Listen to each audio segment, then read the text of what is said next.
When it comes to soloing over chords that shouldn't be there, why not turn to the masters of putting things where they don't belong? So I'm here with my man Ian, What's up? and we're going to talk about how to solo or play over chords that might go out of a key. That don't belong. They don't belong But there. they work. No, So, it works. Yeah, absolutely. It's just music, man. It is music. There are no rules.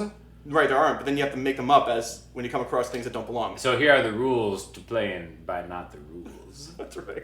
All right, so the first example, I'm just going to play two chords that don't belong together. What do you mean by don't belong together?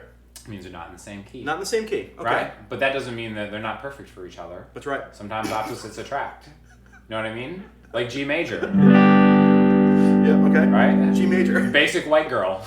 G major. Sometimes she falls for the kid on the wrong side of the tracks. Ooh, E flat major. E flat major. A love story. It's not in the same key. Yeah, so- how do you play over How that? do you? So these two chords don't belong in the same key, and so when you're soloing, you have to say, well, how do you do this? So we're going to bring in the workhorse of guitar land, known as the pentatonic. The Cupid. Yeah, the matchmaker. And so what we're going to do is I'm going to show you a simple way to do this. Now I'm going to use a different type of shape pentatonic. Some of you might not know about, but like I can play my G chord up here, just right here, 7th fret. Which is just a great way to play with another player. So you're not playing the same G chord. Yeah, exactly. I'm out of the way. And anytime I play this C shape chord, as I call it, you're going to get this 4-4 pentatonic, same fret. So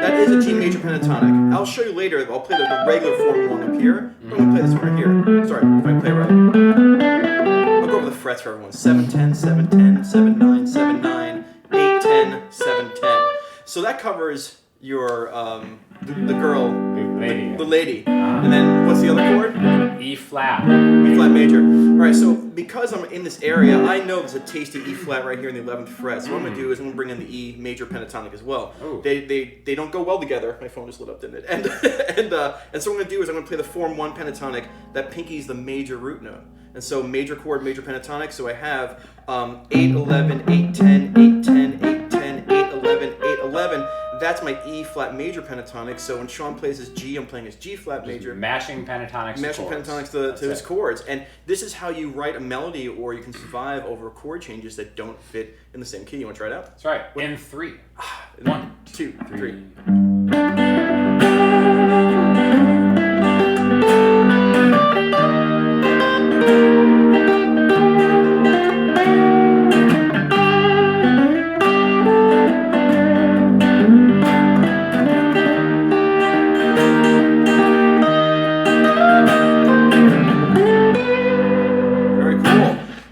That would sound really good. I love it. Yeah, and what I was about Who would to have do, thought? Nobody.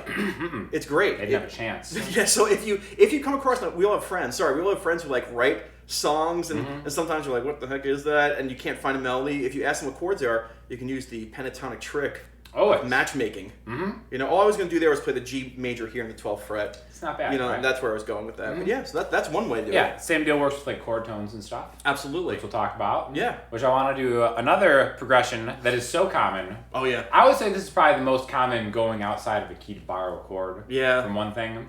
We have like maybe like a C to a G to a B flat to an F. Wow.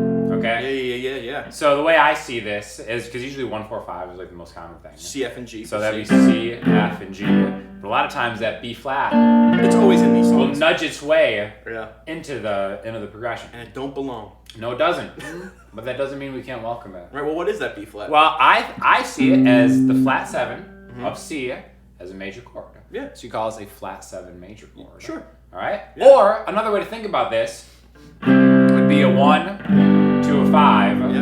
And then move down a step, 1 to a 5. Yeah, you see this. So modulating the same thing down a step and repeating itself. Yeah, but you can't think of it like that. But at the same time, the 1, 4, and 5, the C, F, and G, that's in a key. Yeah. And that B flat standalone. So we're going to think of it like that. Yeah.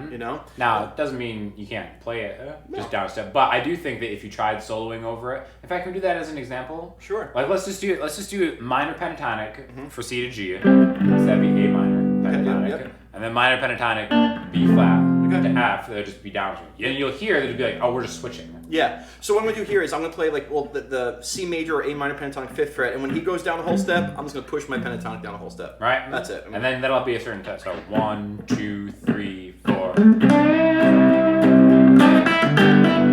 down.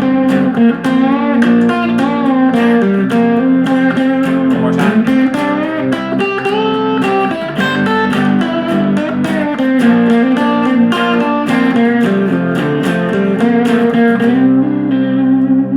That's cool. Sounds great. That's one way to do it. And the reason that works, by the way, is because we have this chunk, bum, bum, and then sliding, bum, bum. Mm-hmm. But what happens when the chord progression gets changed with the same chords? Like, what happens if you're playing, like, C, F, G, and then you throw a B flat in? Then we have something different, which is we have that flat 7 major chord in there where it didn't necessarily move in that whole step down. And then also too, thinking ahead, maybe the song changes and maybe like, an A minor chord comes in or an E minor chord comes in, then you're kind of like stuck in that like moving pentatonic tone, like, oh crap. Yeah, what am I doing? That's why it's good to see the key as a whole, I think. As a whole, absolutely. So let's do the same chords, but let's throw that B flat in a different manner. And what I'm going to do in that case is instead of moving the pentatonic, because now the song doesn't deem me moving down a step, I'm just going to stay in the key of C, and when I hit that B flat, I'm just gonna do some chord tones. B flat chord tones? Yeah, right? Sure. Okay, so like that's why arpeggios are great to learn. Arpeggios are great to learn. So just to show you, my B flat would be here. I'm playing my A minor pentatonic or my C major pentatonic here.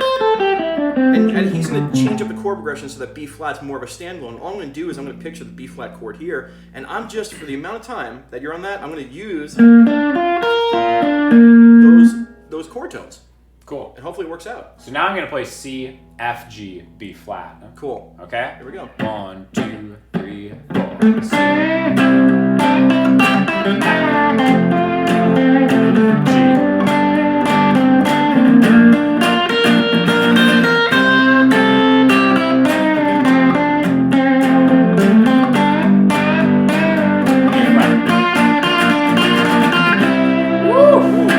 F, tasty. Oh, thank you. I love that. Because I played Cupid again, and I put the right... that I was in the wrong place, but brought it together. When something moves out of key, and you're comfortable in the scale, and that scale doesn't warrant that chord changer, it's not working, just think chord tones. And, like, the thing is, in my advice, I think Sean, you'll agree, is, like, try not to make it like a scale, chord, tone, chord, because people are going to hear that. But if you can blend it with just a little bit of creativity, and so it keeps the pace of your solo, nobody's going to know the wiser and be like, I think you just went to some chord tones. It's going to sound like a beautiful solo. It really is going to be nice. Yeah, absolutely. I can't wait for the comment, well, what do I do if I don't know what key it's in or what the chords are, and it changes key? Yeah. I get that a lot. Well, learn something. Come on. Ask. Learn what the chords are. Learn what chords go together. And that brings up to a point. You said that. I don't think any guitar player will ever get on stage and not know the chords or ask, hey, what chords or what key you were in at the very least. Yeah, nobody gets on stage and like, let's rock, make up whatever. Even like the greatest jazz players would be like, all right, this is going to be in B flat. Yeah, B flat. Oh, thank you. Yeah, thank you. And watch for the changes. I mean, like, yeah, you can get to a point where, like, you're just like, that's the key. I can hear that progression. Yeah, now I'm into it. Yeah, that happens for sure, but it's like, just ask what the chords are. Learn. Don't be afraid to learn. Yeah. You'll be able to fit things that don't fit well. Fit things that don't belong. Don't belong. That's right. There we go. All right. So get out there, matchmaking. Be responsible. Yeah. And then ask us if you have any questions. If you have questions, let us know. Bye-bye.